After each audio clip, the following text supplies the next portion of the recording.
तो नमस्कार विद्यार्थी मित्रों, इंफ्रा करियर एकेडमी के यूट्यूब पेज पे आप सबका फिर एक बार स्वागत है।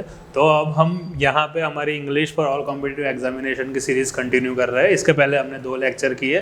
पहला लेक्चर में जिसमें हम बेसिकली इंडेक्स हमने एक्सप्लेन की कि हम क्या क्या पढ़ाने वाले हैं और सबके बारे में बेसिक इन्फॉर्मेशन प्रोवाइड की। इसके अगले लेक्चर में हमने बताया कि टाइप ऑफ सेंटेंस क्या होता है, सब्जेक्ट और प्रेडिकेट क्या होता है, फ्रेजेस एंड क्लॉज क्या होते हैं।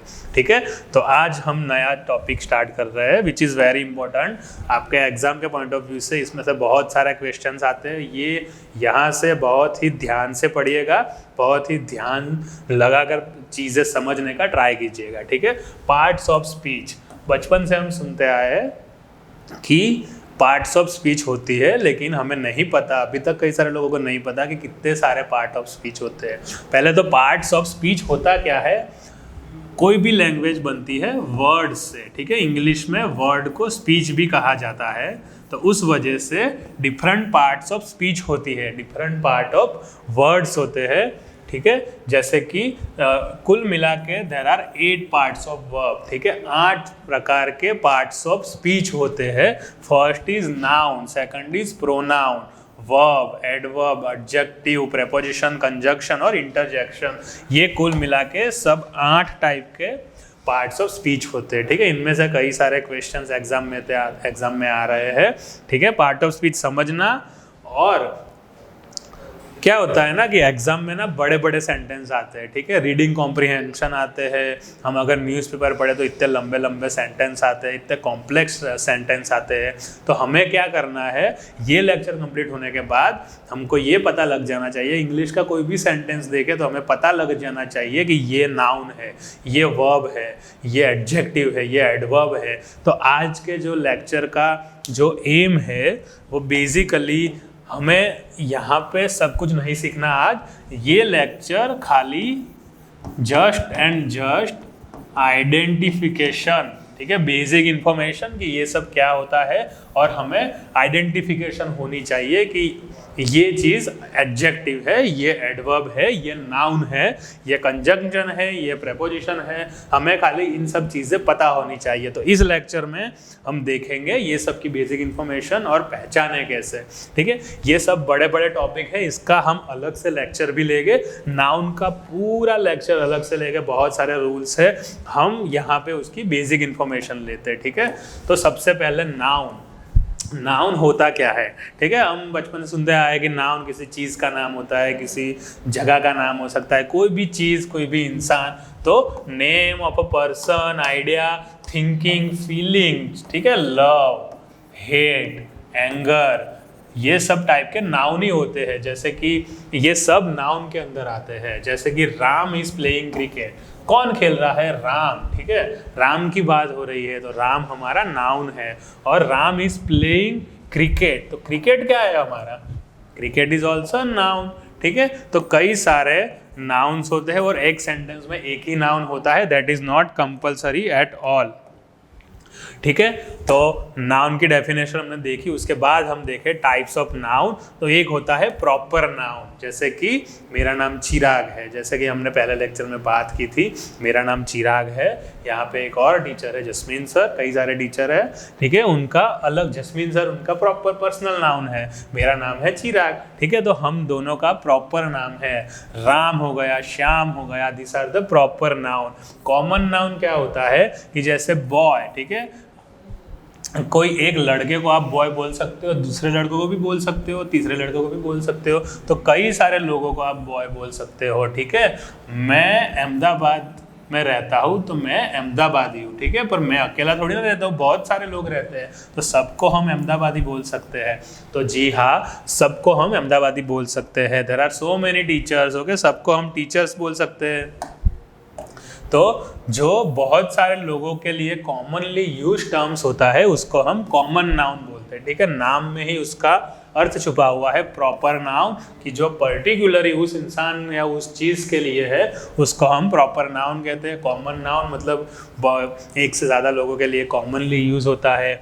मटीरियल नाउन जैसे गोल्ड, सिल्वर, आयरन, ये सब चीज़ें हो गई, उसको हम बोलते हैं मटीरियल नाउन।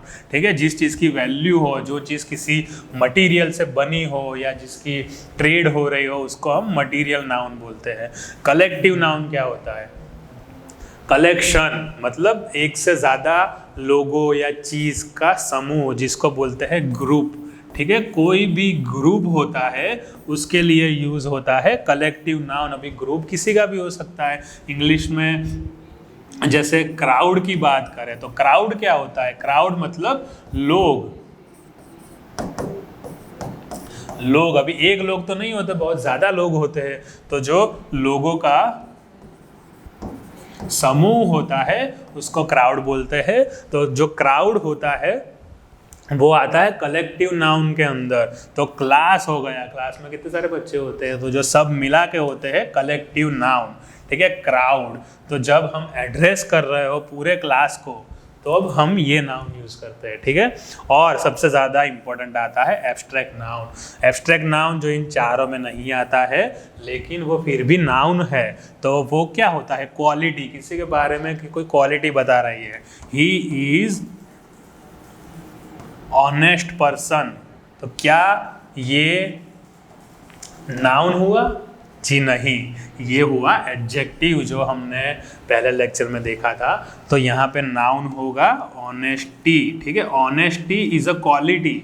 ऑनेस्टी क्वालिटी होती है, ऑनेस्ट क्वालिटी नहीं होती, ऑनेस्ट पर्सन होता है। ऑनेस्टी यहाँ पे होती है, वो हमारा हो गया नाउन। ठीक है, काइंडनेस, ठीक है, उदारता, ये किसी इंसान की क्वालिटी है, उसको हम बोलते हैं क्वालिटी वाला एब्स्ट्रैक्ट नाउन। किस कोई एक्शन हो गई, लाफिंग, क्राइंग, ठीक है, ये सब जो एक्शन हो गई उसको हम बोलते हैं एब्स्ट्रैक्ट नाउन। और आता है स्टेट, जैसे कि चाइल्डहुड हो गया, यूथ हो गया, कोई बीमार है तो सिक हो गया, सिकनेस हो गई, ये जो स्टेट होता है that also comes under the abstract noun. क्या होता है, ये 1 2 3 4 में ज़्यादा दिक्कत नहीं आती, लेकिन ये जब एब्स्ट्रैक्ट नाउन हम पढ़ते हैं ना, इसमें से एग्जाम में बहुत क्वेश्चंस आते हैं और बच्चों को तकलीफ होती है। तो ये समझना ज़रूरी है कि एब्स्ट्रैक्ट नाउन क्या क्या होता है और उसमें क्या क्या चीज़ें आती है। ठीक है, एक और इम्पॉर्टेंट कैटेगरी है जो कि इन कैटेगरी से अलग है, दैट इज़ काउंटेबल और अनकाउंटेबल। काउंटेबल नाउन जैसा कि नाम में लिखा है, जिसको हम गिन सकते हैं 1 2 3। यहाँ पे कितना बोर्ड है? यहाँ पे एक बोर्ड है। कितनी मार्कर है? एक मार्कर है। कितने इंसान है? मैं एक इंसान खड़ा हूँ। ठीक है, यहाँ पे कितनी बेंच है क्लास में, तो वो हम गिन सकते हैं। लेकिन मिल्क की बात करें तो कितने मिल्क है हम गिन सकते नहीं। बोल सकते हो आपकी 1 लीटर या 2 लीटर, लेकिन वो हो गया अपना मेजरमेंट, उसको हम काउंट नहीं कर सकते। 1 मिल्क 2 मिल्क ऐसा नहीं बोल सकते। सो वो हमारा आता है अनकाउंटेबल में। ठीक है, सो नाउन किसी भी चीज़, किसी भी आइडिया, किसी भी थिंग, किसी इंसान का नाम हो सकता है, किसी की फीलिंग हम डिस्क्राइब करते हैं, तो वो सब नाउन के अंदर आता है। प्रॉपर नाउन मतलब पर्टिकुलर टू दैट पर्सन और अ थिंग। कॉमन नाउन जो एक से ज़्यादा लोगों के लिए यूज सकता है। मटीरियल नाउन जिस चीज़ की वैल्यू होती है, गोल्ड, सिल्वर, आयरन, कॉपर, निकल, वो सब चीज़ें होती है, उसको material noun. Collective noun represents a group, जैसे कि क्लास हो गया। एब्स्ट्रैक्ट नाउन में हो गया क्वालिटी हो गया, काइंडनेस, हैप्पीनेस, कोई एक्शन हम कर रहे हो, किसी भी स्टेट को हम डिस्क्राइब कर रहे हो। और एक अलग कैटेगरी है काउंटेबल और अनकाउंटेबल। ठीक है, डिटेल में ये चैप्टर हम पढ़ेंगे। This is just basic overview. आपको पता होना चाहिए कि नाउन क्या होता है। आज के लेक्चर का हमारा एम है आइडेंटिफिकेशन। तो आपको सेंटेंस देख के आपको पता चल जाना चाहिए कि नाउन क्या है।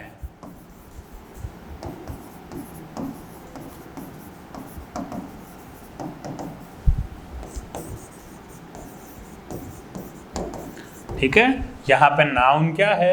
राम और द ऑफिस, ठीक है, ऑफिस भी यहाँ पे नाउन है, तो हमें सेंटेंस देख के पता चल जाना चाहिए कि नाम कौन सा है, ठीक है, नाउन कौन सा है। एक रूल हमेशा याद रखिएगा, हम आर्टिकल में भी बात करेंगे कि जो आर्टिकल होते हैं,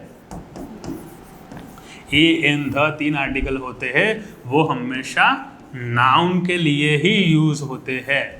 ऐसा नहीं कि नाउन के एग्जैक्ट पहले, ठीक है। हमने एक एग्जांपल लिया, अ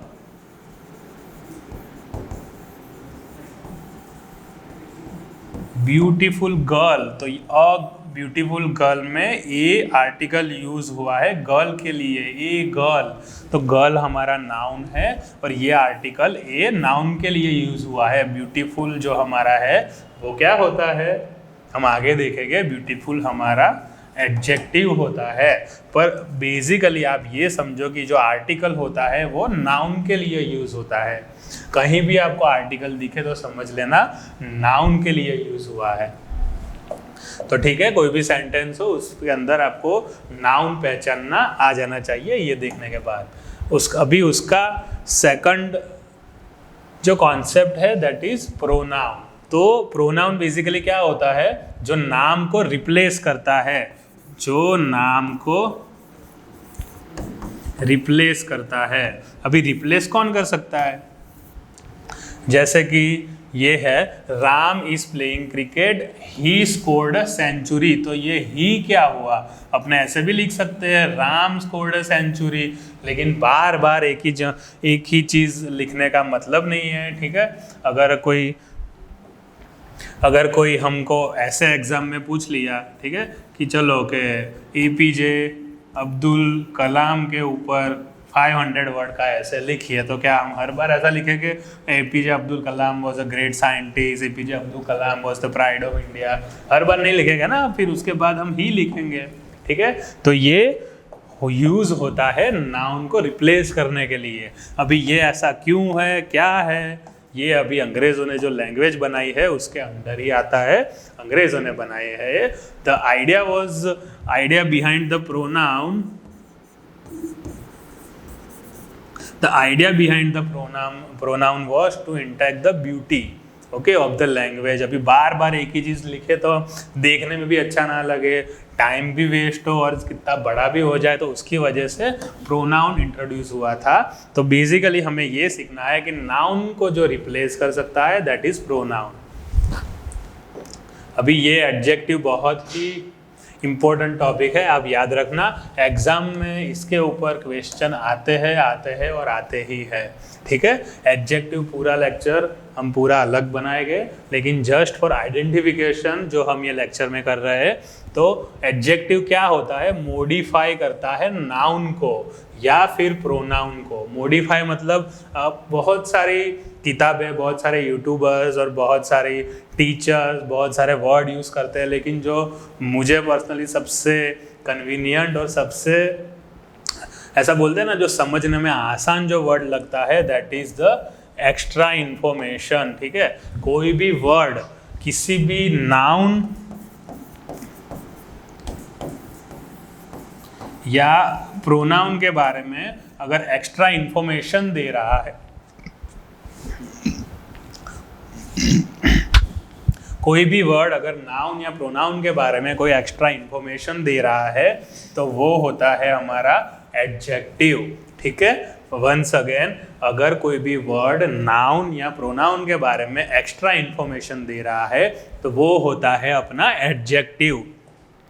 जैसे कि Ram is playing cricket with a new bat, ठीक है। हम लोग ऐसा भी लिख सकते थे Ram is playing cricket with a bat. हमने देखा था आर्टिकल यूज हुआ है नाउन के लिए, तो बैट हमारा नाउन है, लेकिन कौन सा बैट, न्यू बैट। हमें कोई नई इंफॉर्मेशन मिली बैट के बारे में। बैट कैसा है, नया ही खरीदा है। सो जो एक्स्ट्रा इंफॉर्मेशन प्रोवाइड की नाउन के बारे में उसको हम बोलते हैं एडजेक्टिव, ठीक है। शी इज ब्यूटीफुल, ये सेंटेंस अगर अपने देखे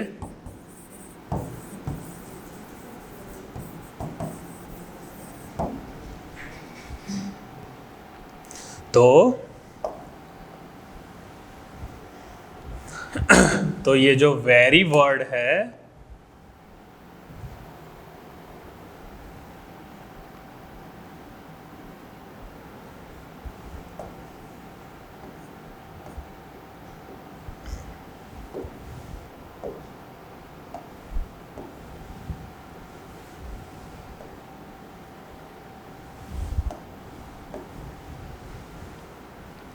तो अगर हम ये सेंटेंस देखें शी इज वेरी ब्यूटीफुल, तो यहाँ पे शी इज ब्यूटीफुल, तो शी क्या हुआ, यहाँ पे हुआ नाउन और इज हुआ वर्ब, और ब्यूटीफुल क्या हुआ यहाँ पे, ब्यूटीफुल किसकी बात कर रहा है, शी की बात कर रहा है, तो ब्यूटीफुल हमारा हुआ एडजेक्टिव। जी हाँ, वेरी क्या होगा वो हम आगे देखते हैं। Very is one kind of adverb, ठीक है, तो आगे वो हम देखते हैं। इस सेंटेंस में अगर अपने को देखना है कि एडजेक्टिव क्या है, तो हमारा हो गया ब्यूटीफुल। तो बेसिकली जो नाउन और प्रोनाउन के बारे में एक्स्ट्रा इंफॉर्मेशन प्रोवाइड करता है वो होता है एडजेक्टिव, ठीक है। ये सीखना, इसे पहचानना बहुत ही ज़रूरी है। एग्ज़ाम में अगर आपने ये पहचान लिया तो जो फिल इन द ब्लैंक्स वाले जो क्वेश्चन है वो आप आसानी से कर पाओगे। आपको अगर पता चल गया कि ये जगह पे नाउन नहीं एडवर्ब ही आएगा, एडजेक्टिव ही आएगा, तो आप ऐसे ऐसे मार्क कर दोगे। अगर आपको मीनिंग भी नहीं पता ना कोई वर्ड का, लेकिन अगर आपको ये पता है कि यहाँ पे नाउन आएगा, यहाँ पे एडजेक्टिव आएगा, तो भी आप वो सेंटेंस में अगर 5 ऑप्शन है, 4 ऑप्शन है, तो 2-3 ऑप्शन आप ऐसे ही एलिमिनेट कर दोगे, ठीक है। तो उस वजह से ये सब इंफॉर्मेशन सीखना, ये सब बहुत ही इम्पोर्टेंट है।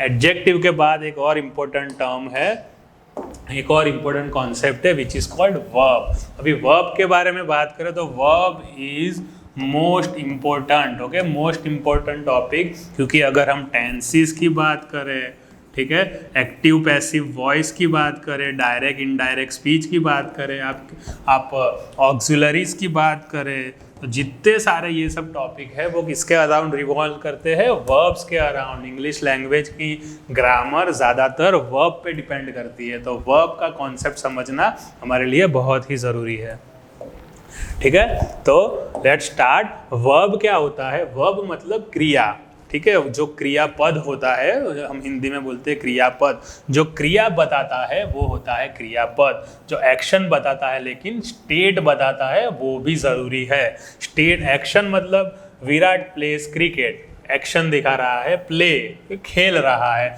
तो this is verb. The sun rises in the east, sun पूर्व दिशा में उग रहा है, तो this is also an action. पर ये देखो, she is a beautiful girl, इसमें कोई एक्शन नहीं है, दिस डिस्क्राइब द स्टेट, तो यहाँ पे इज है वो हमारा हो गया वर्ब, ठीक है। यहाँ पे हो गया प्लेज, राइज, इज, तो ये सेंटेंस में वर्ब क्या है, यहाँ पे ईटिंग भी है, यहाँ पे इज भी है, ठीक है। तो ये हो गया अपना, दोनों अपने वर्ब है। लेकिन एक सेंटेंस में 2 वर्ब हो सकते हैं, बिल्कुल हो सकते हैं, लेकिन 2 चीज़ें यहाँ पे सीखनी है जो ध्यान से सीखिएगा, बहुत ही इंपॉर्टेंट है, main verb and helping verb, ठीक है। ये सब चीज़ें हमने बचपन में सुनी होगी, सीखी भी होगी, लेकिन हमें क्या याद नहीं रहती। एग्जाम के पॉइंट ऑफ व्यू से ये सीखना बहुत ही ज़रूरी है, ठीक है। एग्जाम में आपको ये नहीं पूछेगा कि हेल्पिंग वर्ब मेन वर्ब क्या है, लेकिन अगर ये नहीं पता तो आई गारंटी यू कि आप वर्ब का कोई भी फिल इन द ब्लैंक्स या कोई भी क्वेश्चन है वो आप आसानी से सॉल्व नहीं कर पाएंगे, ठीक है। ये कॉन्सेप्ट समझना बहुत ही ज़रूरी है। So what is helping verb and what is main verb. तो इस सेंटेंस में जो प्लेज है, अब एक बात हमेशा याद रखें, कोई भी सेंटेंस में मेन वर्ब आएगा ही आएगा। मेन वर्ब के बिना सेंटेंस कंप्लीट होना पॉसिबल ही नहीं है। हेल्पिंग वर्ब आ भी सकता है और नहीं भी आ सकता, पर मेन वर्ब हमेशा सेंटेंस में होगा। यहाँ पे देखें, मेन वर्ब क्या है, एक ही वर्ब है तो होता है प्लेज। यहाँ पे है rises is a main verb, यहाँ पे मेन वर्ब क्या है, इज, क्योंकि यहाँ पे कोई ये वाला वर्ब नहीं है, तो यहाँ पे जो इज है दैट इज मेन वर्ब। पर यहाँ पे देखें तो ईटिंग मेन वर्ब है, तो इज हमारा बन गया हेल्पिंग वर्ब, ठीक है। तो ये क्यों होता है, हेल्पिंग वर्ब क्या होते हैं, कब आते हैं, लेट्स सी। तो हेल्पिंग वर्ब वो होता है जो नाम अपना सजेस्ट करता है कि जो मेन वर्ब को सपोर्ट करता है, मेन वर्ब होता है उसके साथ में जो लगता है उसको हम बोलते हैं हेल्पिंग वर्ब। अभी हेल्पिंग वर्ब में क्या होता है, उसके होते हैं दो टाइप, प्राइमरी वर्ब और मॉडल्स। प्राइमरी वर्ब को हम कई बार ऑक्सिलरी भी बोलते हैं, प्राइमरी वर्ड और प्राइमरी वर्ब और मॉडल्स। ठीक है, ये दो टाइप के हेल्पिंग वर्ब होते हैं। अभी primary verb are also divided into the 3 categories, to be category, to have category, to do category. ये 3 कैटेगरी में प्राइमरी वर्ब्स डिवाइड हुए हैं। टू बी में क्या आता है अपना, is, am, are, was, were, be, been और बीइंग, ये सब आते हैं टू बी के अंदर। टू हैव के अंदर आता है हैव, हैज और हैड। टू डू के अंदर आता है डू, डीड और डज। ध्यान से सुनिएगा, ये बहुत ही इंपॉर्टेंट कॉन्सेप्ट है। प्राइमरी वर्ब उसके अंदर 3 टाइप होती है, टू बी, टू हैव और टू डू। उसके बाद आता है मॉडल्स। ठीक है, इन दोनों में फ़र्क है, आगे देखते हैं। मॉडल्स हम देखते हैं, मॉडल्स वर्ड्स क्या होते हैं, can, could, may, might, will, would, shall, should, dare, need to, ought to, use to, गिनती के 13 मॉडल्स होते हैं। ठीक है, ये modals are always helping verb. ठीक है, modals are always helping verb. अगर ये ऑलवेज हेल्पिंग वर्ब है तो ये क्या है, ये हेल्पिंग वर्ब हो भी सकते हैं। अगर हेल्पिंग वर्ब नहीं भी हो सकते हैं तो वो मेन वर्ब भी हो सकते हैं। ठीक है, जब सेंटेंस में कोई मेन वर्ब ना हो तो जो प्राइमरी वर्ब है, ये टू बी, टू हैव और टू डू, इन सब में से, ये तीनों में से अगर कोई आता है तो they act as main verb. ठीक है, जब मेन वर्ब नहीं होता और प्राइमरी वर्ब होता है तो प्राइमरी वर्ब बन जाता है मेन वर्ब। ठीक है, और उसके बाद आता है modals. Modals can never be main verb. ठीक है, ये बात याद रखिएगा, modals are always helping verb. Modals आपको कहाँ भी दिखे, I can, I could, okay, वो कभी भी सेंटेंस पूरा नहीं होता क्योंकि हमेशा कोई ना कोई मेन वर्ब यहाँ पे मौजूद होता ही है। ठीक है, ये दोनों में बहुत ही इम्पोर्टेंट और बहुत ही मतलब एग्ज़ाम में बहुत ये चीज़ आती है, एग्ज़ाम में इसके ऊपर क्वेश्चंस आते हैं, ये सीखना बहुत ही इम्पोर्टेंट है। बार बार मैं ये चीज़ बता रहा हूँ, अगर आपको अपनी इंग्लिश सुधारनी है तो ये सब चीज़ें पहले स्ट्रॉन्ग करनी होगी। प्राइमरी वर्ब क्या होता है, मॉडल्स क्या होता है, हेल्पिंग वर्ब क्या होते हैं। ठीक है, तो बहुत ही ईजी है समझना हेल्पिंग वर्ब। उसके बाद आता है मेन वर्ब। अपने वर्ब अपने बचपन से सुनते हैं, V1, V2 और V3 फॉर्म्स आते हैं। जैसे कि V1 फॉर्म हो गया गो, V2 हो गया वेंट और V3 फॉर्म हो गया गॉन। ठीक है, ये हो गया V1, V2 और V3 फॉर्म। ठीक है, उसके बाद V1 plus ING, V1 plus SES का फॉर्म्स भी आता है। तो ये सब क्या होते हैं, ये सब अपने होते हैं मेन वर्ब। जैसे कि प्ले, ईट, ड्रिंक, ओके, ड्राइव, ये जो एक्शन हमें दिखाते हैं, ये वाले जो वर्ड होते हैं, कोई एक्शन कर रहा है, ये वाले जो वर्ड होते हैं that comes under the main verb. ये मेन वर्ब के अंदर आता है। ठीक है, ये डिफरेंस समझिएगा, बहुत ही इंपॉर्टेंट है। बार बार ये चीज़ मैं एम्फसिस करके दिखा रहा हूँ, मेन वर्ब ऑलवेज सेंटेंस में होते ही है, हेल्पिंग वर्ब चाहे हो या ना हो। तो मेन वर्ब अपना V1, V2 और V3 हो गया। उसके अंदर आता है हेल्पिंग वर्ब जो हो गया प्राइमरी वर्ब, और उसके अंदर आता है प्राइमरी हेल्पिंग वर्ब के अंदर आता है primary verb and models. Okay, so basically verb के अगर आपको कोई पूछे वर्ब क्या होता है, वर्ब के कैसे टाइप होते हैं, तो वर्ब होता है 2 टाइप का, मेन वर्ब और प्राइमरी वर्ब। मेन वर्ब और हेल्पिंग वर्ब। मेन वर्ब क्या होता है, V1, V2, V3, V1 plus ING, V1 plus SES, और जो मेन वर्ब को सपोर्ट करता है that is the helping verb. Helping verb के भी 2 पार्ट्स होते हैं, प्राइमरी वर्ब और मॉडल्स। प्राइमरी वर्ब के अंदर 3 पार्ट्स होते हैं, टू बी फैमिली आती है, टू हैव फैमिली आती है और टू डू फैमिली आती है। फैमिली में एक से ज़्यादा मेंबर होते हैं। तो बी के अंदर आते हैं is, am, are, was, were, be, been और बीइंग। टू हैव के अंदर आता है हैव, हैज और हैड। डू के अंदर डू, डीड और डज। ठीक है, अभी ये चीज़ें सीखना, ये चीज़ें याद रखना बहुत ही ज़रूरी है, बहुत ही कॉन्सेप्चुअल है। अभी ये चीज़ें हमको पता ही है, ठीक है, ये वाला जो बॉक्स है ना ये हमको पता ही है, लेकिन हमें ऐसे बॉक्स के रूप में ऐसे के बी है और डू के साथ क्या क्या आता है इस तरह से याद रखना बहुत ही ज़रूरी है। आप देखना अगर आपने ये सब याद कर लिया ना तो ट्रस्ट मी, टेंसेस का जो चैप्टर है, एक्टिव पैसिव का चैप्टर है, बहुत सारे इंग्लिश के ज़्यादातर चैप्टर है ना उसमें ये सब चीज़ें यूज़ होती है। Okay, these are the basics, ये हमें पता ही है लेकिन हमको ना याद नहीं रहता, हम ना इस तरह से याद नहीं करते। आपने देखा होगा आई एम ड्रिंकिंग वाटर, ठीक है, ये सब अगर हम आपको कोई भी बोले कि मैं पानी पी रहा हूँ इसका इंग्लिश बताओ, आई एम ड्रिंकिंग वाटर, सभी ये बता पाएंगे।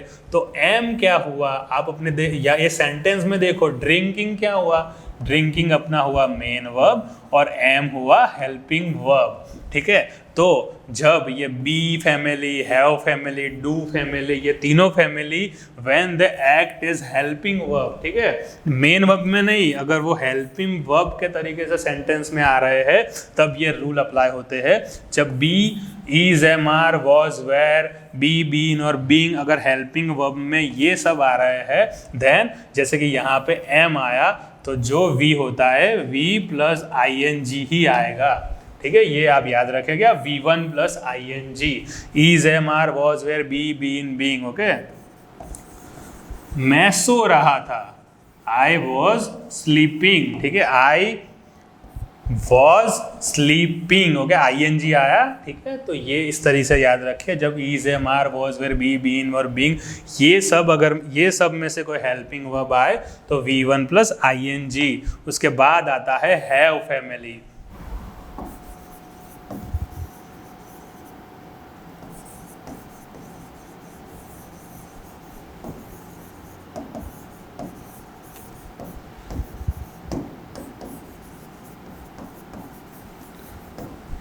तो हेल्पिंग वर्ब अगर हैव फैमिली से है जैसे कि हैव, हैज और हैड, तो जो वर्ब आएगा that will be V3। Okay, play का आता है प्ले, प्लेड और प्लेड, ठीक है, ये तीन आते हैं, V2 भी प्लेड होता है, V3 भी प्लेड होता है, यहाँ पे V3 यूज हुआ है।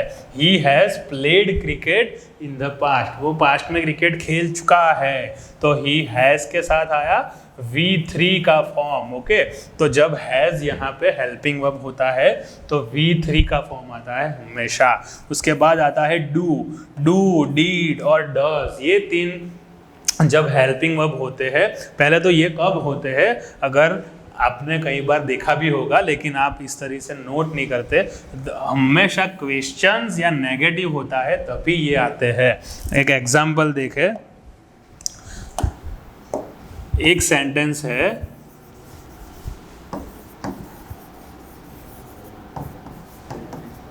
Ram place cricket. Okay, Ram is noun, ये हो गया वर्ब, ये हो गया another noun.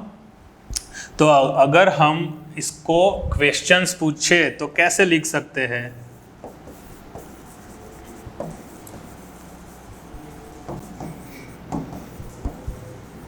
Does Ram play cricket, अगर हम किस क्वेश्चन पूछना चाहे तो ऐसे ही पूछेंगे ना। तो ये डज आया यहाँ पे हेल्पिंग वर्ब, क्योंकि मेन वर्ब तो है ही यहाँ पे प्ले, तो अगर हेल्पिंग वर्ब डज आता है तो जो ये वी है उसका हमेशा V1 वाला वर्ब ही आएगा। जब भी सेंटेंस में डज, डू या डीड आता है तो हमेशा V1 वाला फॉर्म आता है। ठीक है, क्लियर, ये हमें याद रखना बहुत ही ज़रूरी है। ठीक है, पूरा वर्ब एक बार फिर से देख लेते हैं। वर्ब क्या होता है, कोई हमें एक्शन या कोई हमें स्टेट डिस्क्राइब कर रहा हो उसको हम वर्ब बोलते हैं। वर्ब के कितने टाइप होते हैं, there are 2 types of verb, main verb, helping verb. Main verb हमेशा सेंटेंस में होते ही है, हेल्पिंग वर्ब क्या करते हैं, मेन वर्ब को सपोर्ट करते हैं। और जब कभी भी मेन वर्ब नहीं होता तो हेल्पिंग वर्ब हमेशा मेन वर्ब बन जाता है, लेकिन मेन वर्ब सेंटेंस में होता ही है। अभी हेल्पिंग वर्ब की बात करें तो there are 2 types of helping verb, primary verb and modals. Primary verb की अगर बात करें तो उसमें 3 टाइप है, to be family, to have family, to do family. Modals बोले तो गिनती के 13 मॉडल्स है, ठीक है। और मेन वर्ब की बात करें तो जो अपना V1, V2 और V3 वाला जो फॉर्म होता है वो होता है हमारा main verb. V1 plus ING, V1 plus S, ES जो आ गया, तो जो एक्शन दिखा रहा है, जो एक्शन डिस्क्राइब कर रहा है वो होता है अपना मेन वर्ब। ईट, ड्रिंक, ड्राइव, प्ले, ठीक है, ये सब अपना होता है मेन वर्ब, ठीक है। बहुत ही इंपॉर्टेंट कॉन्सेप्ट है वर्ब को समझना, बहुत ही धीरज से और बहुत ही कॉन्सेप्चुअली चीज़ों को समझिएगा। और ये याद रखना बहुत ही ज़रूरी है कि जब be family, have family, do family, when they acts as helping verb, ठीक है, ये लोग मेन वर्ब भी हो सकते हैं, लेकिन हेल्पिंग वर्ब जब होते हैं तब की ये बात है। मतलब कि इनके साथ कोई मेन वर्ब होगा, helping verb plus main verb, ये सिंटैक्स होगी और हेल्पिंग वर्ब में ये तीनों आएंगे तब की बात है। अगर be family, is, am, are, was, were, be, been, being अगर हेल्पिंग वर्ब है तो V1 प्लस ING ही आएगा। I am playing, she is driving, okay, we were fighting, हम लोग लड़ रहे थे, ING का फॉर्म ही आएगा। जब हैव, हैज और हैड आएगा तो हमेशा V3 ही आएगा, ओके। ही हैड गॉन, वो जा चुका था। आई हैड प्लेड, मैं खेल चुका था। जो V3 वाला फॉर्म है हमेशा वही आएगा। और जो डू, डीड और डज जब हेल्पिंग वर्ब आता है तो हमेशा V1 का फॉर्म ही आता है। आई प्ले क्रिकेट, उसका नेगेटिव क्या होगा? I do not play cricket, okay. He plays cricket, अगर ऐसा सेंटेंस है तो इसका नेगेटिव क्या होगा? He does not play cricket, ठीक है। तो प्लेस का यहाँ हो गया डज नॉट प्ले, ठीक है। तो जो नेगेटिव सेंटेंस में ही आता है हमेशा डू, डीज और डज, नेगेटिव या क्वेश्चन वाले सेंटेंस में ये डू फैमिली आती है, वो हमेशा हेल्पिंग वर्ब होती है। तो जब ये कभी हेल्पिंग वर्ब हो तो हमेशा जो V1 का फॉर्म है वही यूज होगा, ठीक है। तो ये 3 चीज़ें समझना बहुत ही ज़रूरी है, ध्यान से समझिएगा। और एक और कॉन्सेप्ट है वर्ब के बाद यहाँ पे आता है जो है अपना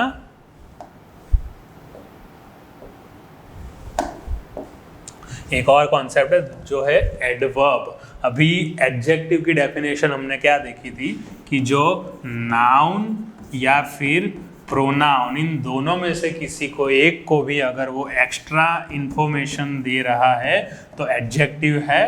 अब इसके अलावा जो वर्ब होता है, एडवर्ब होता है या एडजेक्टिव होता है, इन तीनों को मॉडिफाइड करे, मतलब कि इन तीनों की कोई एक्स्ट्रा इंफॉर्मेशन दे तो उसको हम एडवर्ब बोलते हैं, ठीक है। वर्ब, एडवर्ब और एडजेक्टिव, इन तीनों चीज़ की कोई अगर एक्स्ट्रा इंफॉर्मेशन दे रहा है तो वो होता है एडवर्ब। अभी देखें, राम इज वॉकिंग, एक सेंटेंस है, ठीक है, राम चल रहा है।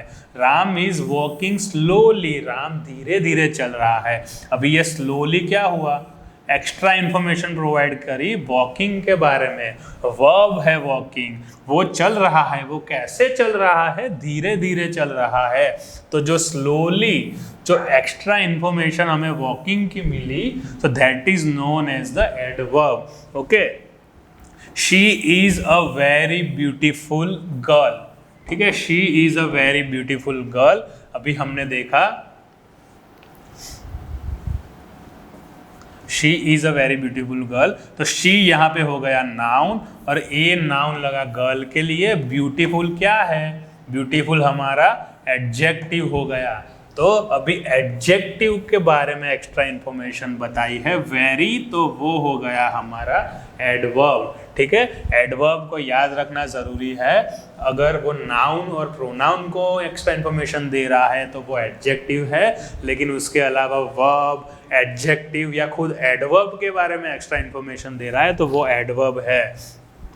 राम इज वॉकिंग, ठीक है, ये सेंटेंस कंप्लीटेड, लेकिन राम इज वॉकिंग स्लोली, ठीक है, वेरी को भूल जाओ। अगर राम इज वॉकिंग स्लोली आ रहा है तो उसका मतलब हुआ जो स्लोली है दैट इज एडजेक्टिव। पर अगर Ram is walking very slowly मतलब ये एडजेक्टिव है, उसके बारे में एक्स्ट्रा इंफॉर्मेशन है, then this is known as the adverb. ठीक है, ध्यान से समझिएगा, बहुत ही जरूरी है ये चीज। एडवर्ब मतलब वर्ब, एडजेक्टिव या खुद एडवर्ब के बारे में एक्स्ट्रा इंफॉर्मेशन दे, वो होता है एडवर्ब। अभी ये बहुत सारे लोगों को बहुत सारे कंफ्यूजन होते हैं एडजेक्टिव और एडवर्ब में, तो ये स्लाइड देखिए, इसमें बहुत ही बेसिक से डिफरेंस समझाया है। तो जैसा कि हमने नाउन में देखा था, जब कोई आर्टिकल यूज होता है, article is always used for a noun. ठीक है, एक एग्जांपल देखते हैं, अ गर्ल। ठीक है, अ गर्ल एक सेंटेंस, एक वर्ड है ये, a girl, a beautiful girl. अभी गर्ल के बारे में एक्स्ट्रा इंफॉर्मेशन कौन दे रहा है? ये वर्ड, गर्ल तो है लेकिन कौन सी? ब्यूटीफुल गर्ल, तो ये हमारा हो गया एडजेक्टिव। ठीक है, अ वेरी ब्यूटीफुल गर्ल, ये हो गया गर्ल के लिए, ब्यूटीफुल भी हो गया गर्ल के लिए। अब वेरी किसके लिए है? वेरी गर्ल के लिए है? नहीं, वेरी तो ब्यूटीफुल के लिए है, तो वो हमारा हो गया एडजेक्टिव। अ हैंडसम बॉय, ये किसके लिए है? बॉय के लिए, ये हो गया आर्टिकल। और हैंडसम किसके लिए है? वो भी बॉय के लिए है, तो वो हमारा हो गया एडजेक्टिव। ध्यान से देखिए, ये एरो बनाना बहुत ही जरूरी है, किसके बारे में क्या बात कर रहा है। ये एग्जाम्पल देखे, अ टॉल हैंडसम बॉय। अभी इसमें बताइए कौन क्या है। यहाँ पे बॉय अपना नाउन हो गया, हैंडसम बॉय, हैंडसम कौन है? बॉय है, तो हैंडसम के बारे में इंफॉर्मेशन है, तो वो हमारा हो गया एडजेक्टिव। अभी टॉल के बारे में, टॉल क्या है? टॉल हमारा एडवर्ब है? जी नहीं, टॉल भी हमारा एडजेक्टिव है, क्योंकि टॉल बॉय के लिए यूज हुआ है, टॉल भी बॉय के लिए यूज हुआ है, हैंडसम भी बॉय के लिए यूज हुआ है, तो दोनों चीजें बॉय के बारे में हमें एक्स्ट्रा इंफॉर्मेशन दे रही है। तो इस सेंटेंस में दो एडजेक्टिव है।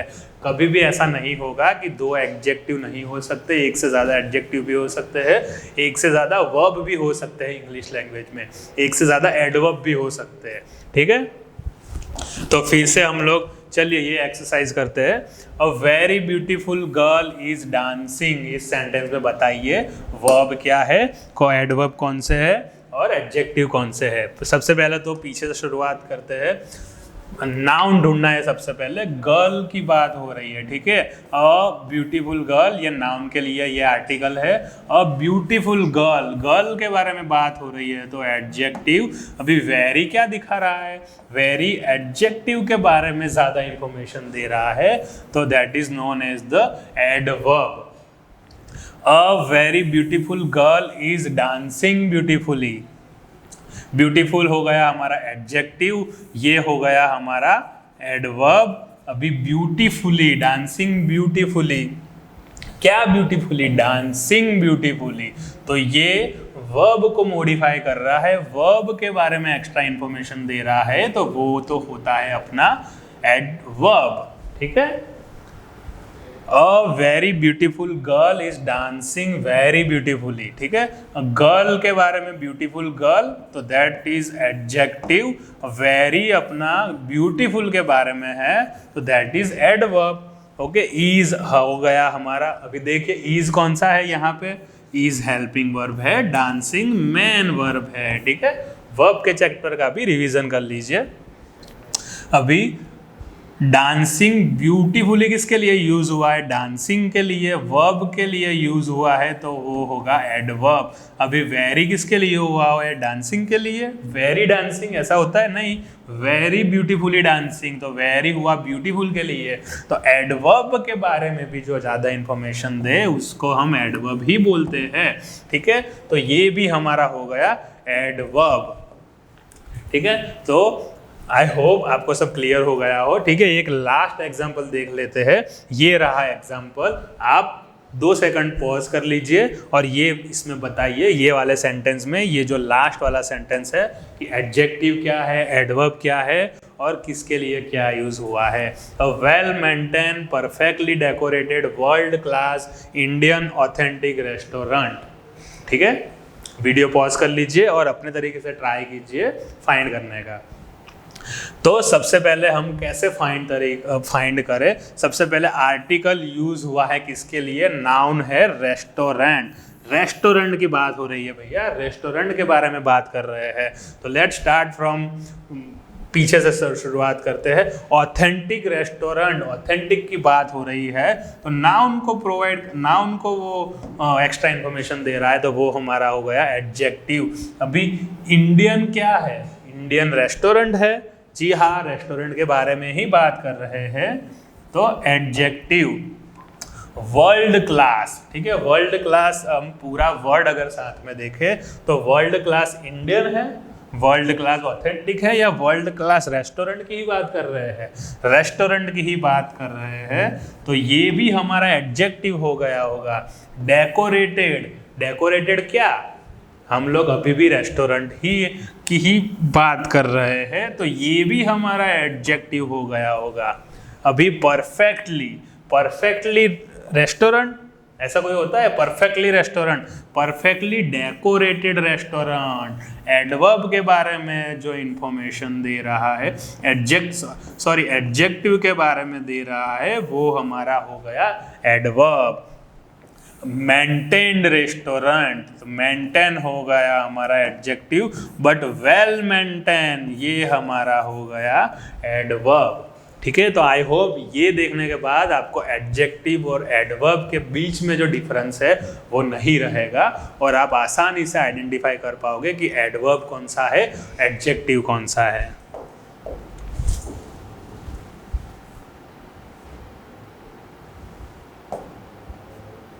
ठीक है, तो अगला कॉन्सेप्ट है ये हमारा प्रेपोजिशन। ठीक है, अगर आपको दिखाई नहीं दे रहा, प्रेपोजिशंस। ओके, प्रेपोजिशंस क्या होते हैं, बहुत ही सिंपल है, shows the relation between noun and pronoun with the another word. Okay, sun rises in the east, वो पूर्व दिशा में उग रहा है, तो इन यहाँ पे दिखा रहा है उसकी direction. The car is park under the tree, I am, Ram is playing cricket in the stadium, I am going to the college. तो जो ये डायरेक्शन दिखा रहा है तो वो होता है प्रेपोजिशन। डायरेक्शन वर्ड याद रखिए, डायरेक्शन दिखा रहा है वो होता है प्रेपोजिशंस। बहुत ही सिंपल है, ठीक है, इसका हम जब पूरा लेक्चर देखेंगे तब हम ज़्यादा गहराई में देखेंगे कि इसके टाइप्स क्या होते हैं, इसके अंदर कौन से रूल्स लगते हैं, ठीक है, वो सब हम देखेंगे। बेसिकली प्रेपोजिशन जो होता है वो रिलेशनशिप डिफाइन करता है। कंजंक्शन, कंजंक्शन मतलब टू जॉइन। ठीक है, इसमें से क्वेश्चंस आते हैं, बहुत ही इजी क्वेश्चंस आते हैं, लेकिन लोग इसमें ही ज़्यादातर गलतियां करते हैं। एक एग्जांपल लेते हैं,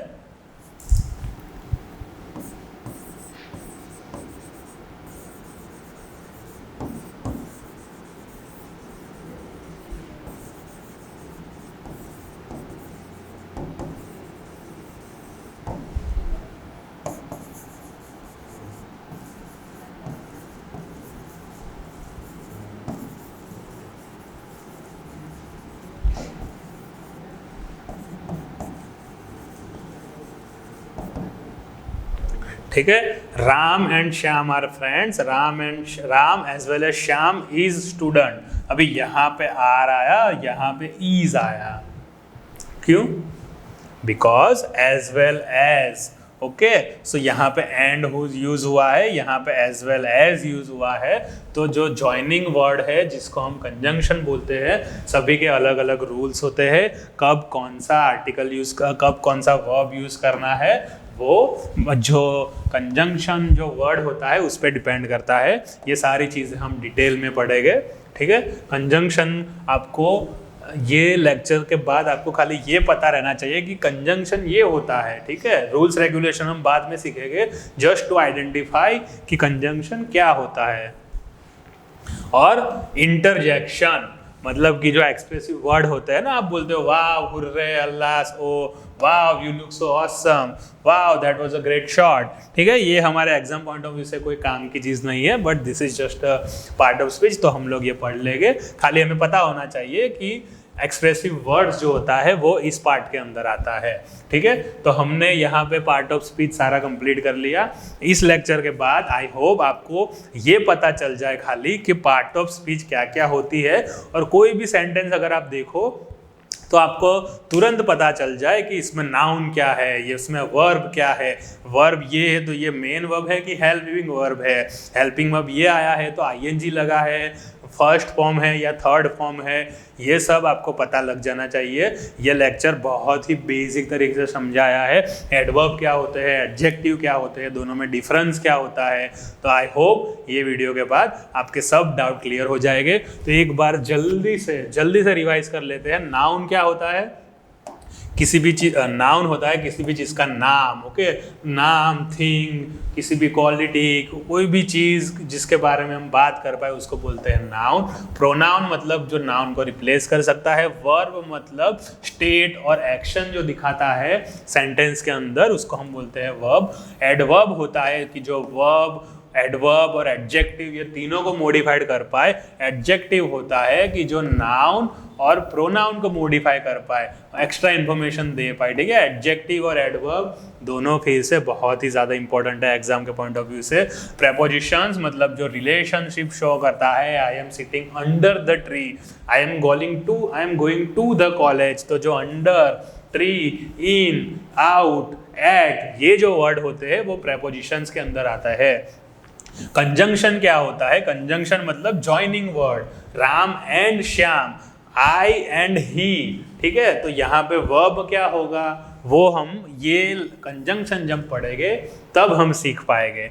इंटरजेक्शन मतलब जो एक्सप्रेसिव वर्ड होता है, ओ, या, यो, ऐसे जो वर्ड्स होते हैं उसको हम बोलते हैं इंटरजेक्शन। तो ये थे हमारे part of speech. I hope ये लेक्चर देखने के बाद आपके मन में कोई डाउट ना रहे। तो अगले लेक्चर में हम टेंसी स्टार्ट करने वाले हैं। तो टेंसी स्टार्ट करने के पहले ये सारी जो इन्फॉर्मेशन है, इसके आगे वाले जो लेक्चर था जिसके हमने टाइप ऑफ सेंटेंस देखे, सब्जेक्ट और प्रेडिकेट देखा, फ्रेजेस एंड क्लॉज देखे, और ये types of part of speech देखे हमने, 8 टाइप ऑफ स्पीच देखे। वो सब हमें बेसिक उन सब का नॉलेज होना चाहिए। आपके लिए एक एक्सरसाइज दे रहा हूँ आज। आप कोई भी न्यूज़पेपर पढ़ सकते हो, जस्ट आप पढ़ के उसको आप, ट्रस्ट मी, आप 10 दिन आपको ये एक्सरसाइज करनी है। 10 दिन भी ज़्यादा है, आप एक हफ्ता पकड़ लीजिए। एक हफ्ता आपको ये एक्सरसाइज करनी है। कोई भी न्यूज़पेपर में कोई भी सेंटेंस पढ़ो और उसको टिक करते जाओ कि ये सेंटेंस में नाउन क्या है, वर्ब क्या है, अगर वर्ब है तो हेल्पिंग वर्ब है कि नहीं, अगर हेल्पिंग वर्ब है तो कौन सा वर्ब लगा है इसके साथ, ये सब नोट करो। इसमें कंजंक्शन है कि नहीं, इसमें प्रेपोजिशंस है कि नहीं, एडवर्ब क्या है, एडजेक्टिव क्या है। कोई भी सेंटेंस का अगर आप ये पार्ट समझना सीख गए तो भी आपकी इंग्लिश की ज़्यादातर प्रॉब्लम आप सॉल्व कर पाओगे। एग्जाम में ना बहुत ही हाई लेवल के क्वेश्चन नहीं आते, ऐसे ही बेसिक क्वेश्चन कई बार आते हैं। आपको अगर पता चल गया कि एडवर्ब आता है यहाँ पे, तो जो एडजेक्टिव होता है या कोई नाउन होता है, तो फिल इन द ब्लैंक में आपको अगर पता है कि एडजेक्टिव ही आएगा तो एडवर्ब, नाउन, ऐसे 2-3 ऑप्शन आप ऐसे ही एलिमिनेट कर दोगे। ठीक है, आप ऐसे ही ईजिली आप क्वेश्चन मार्क कर पाओगे। तो ये चीज़ बहुत ही इंपॉर्टेंट थी। अगर आपको नहीं समझ में आता तो वीडियो फिर से देखें। तो इंफ्रा कैरियर एकेडमी का अगर आपको ये लेक्चर अच्छा लगा तो इस वीडियो को लाइक करें, कमेंट करें, इस चैनल को सब्सक्राइब करें, आपके दोस्तों के साथ शेयर करें। ये हमारी नई चैनल है तो हम लोग चाहते हैं कि आप हमारा उत्साह बढ़ाओ। वो आप कैसे कर सकते हो? ज़्यादा से ज़्यादा इस वीडियो को शेयर करके। ठीक है, और अगर आपको अगले लेक्चर की नोटिफिकेशन चाहिए तो यहाँ पर बेल नोटिफिकेशन पर क्लिक करिए, ताकि जब भी हम हमारा अगला लेक्चर लेके आए तो आपको तुरंत ही नोटिफिकेशन मिल पाए। So thank you very much. That's it from today's lecture.